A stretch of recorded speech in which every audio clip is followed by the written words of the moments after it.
Today I'm going to be reviewing these KLT sensory fidget rings. They were recently sent to me by the brand. This is going to be a 50 pack, so there's obviously a lot of them in here. And when I received them from Amazon, they actually had kind of come out of the pack. So that is something that you should expect. They'd all just kind of popped out because this thing does not actually hold tight very well, at least during the shipping. Now this is designed for ages 3 and up. I do want to kind of show you what these sensory rings are going to look like.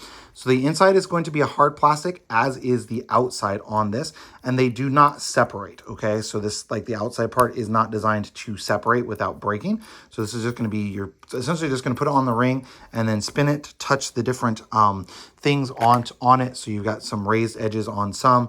It's going to be nice and molded in together. So you don't have to worry about the pieces kind of coming apart or anything like that. So that's going to be a nice feature on these. I've tested some fidget rings in the past and they've been like a rubberized thing that comes off. These do not. It's just going to be one solid piece. So I definitely do like that. Now this 50 pack is going to come with a nice variety as well. So we've got some orange ones, and I just want to kind of count how many of each we have. So these like green and orange ones, and looks like that's going to be all of those. So I've got 2, 4, 6. I've got 8 of those specific ones. Looks like it's going to be around that same number of each. So you have 8 different fidget rings. Now these are not going to spin forever. I just want to kind of spin it here. You can see it slows down and stops relatively quickly. So it's not going to be like spinning forever or anything like that. And then all of these are going to have different grooves, different feels to them. So you have like this one that's going to be like a raised plastic to it. And again, all these are going to be like a hard plastic on the inside and on the outside.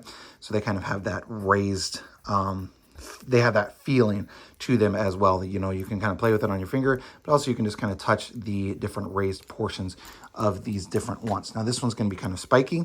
Again, same deal, going to be that same hard plastic, going to have the spikiness to the outside of it. So you could spin it, you know, you can stop it, feel it against your other fingers, those sorts of things for those sensory that sensory feeling of the actual ring itself. So definitely a nice set. I like the fact that it's going to be one solid piece. It does not come apart. I definitely do prefer that versus a little rubberized piece on the outside that may come apart. So overall, definitely a good set. And again, this is going to be from the brand KLT.